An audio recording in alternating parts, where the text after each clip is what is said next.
गुजरात विधानसभा चुनाव में बीजेपी ने लगातार 7वीं बार जीत पाई और इस बार का जो आंकड़ा है रिकॉर्ड तोड़ है।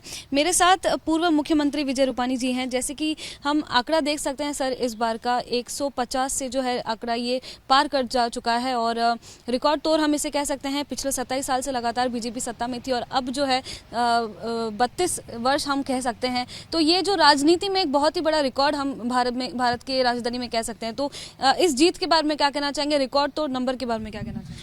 देखिए, दो रिकॉर्ड प्रस्थापित हो गया।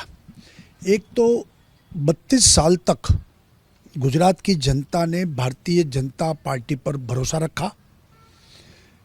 कोई एंटी इनकम्पेंसी वाली बातें भी नहीं रही।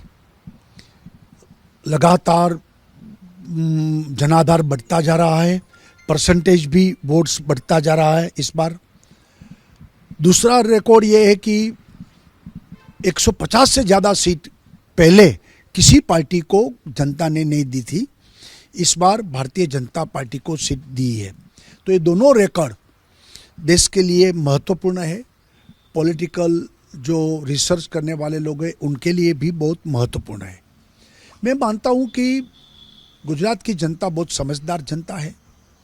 हमेशा देश को नई दिशा दर्शन गुजरात ने किया है।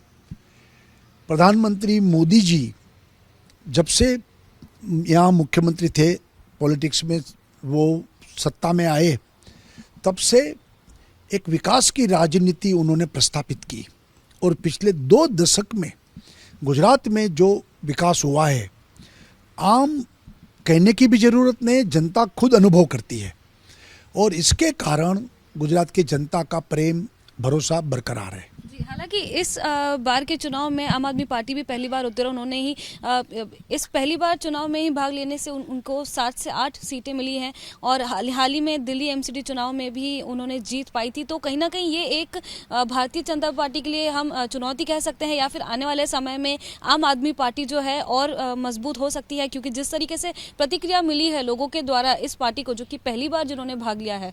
तो क्या कहना चाहेंगे?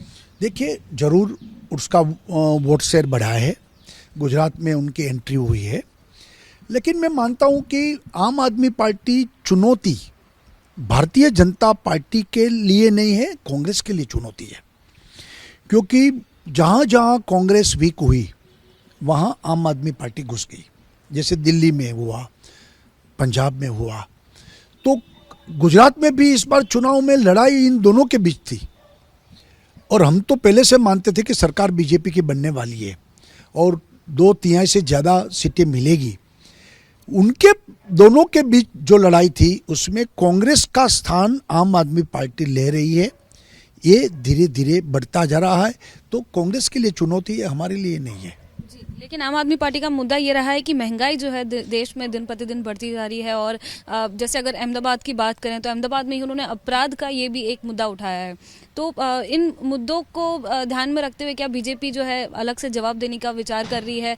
क्योंकि अगर अभी जो है जैसे कि राज्य में सीटें जो हैं अधिकतर उन्हीं की पाई गई हैं। तो देखिए, ये सारे मुद्दे इस चुनाव में सभी पार्टी ने अलग अलग मुद्दे उठाए, लेकिन कोई मुद्दा नहीं चला।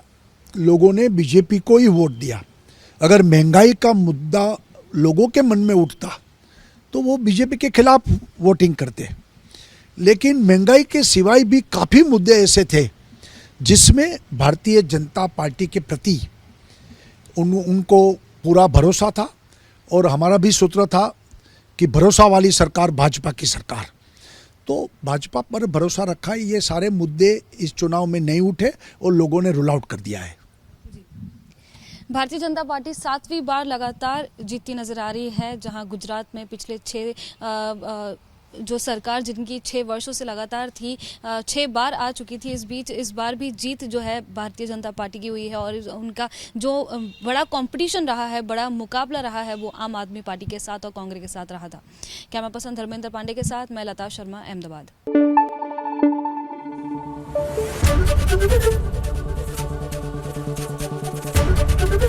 एबीपी न्यूज आपको रखे आगे।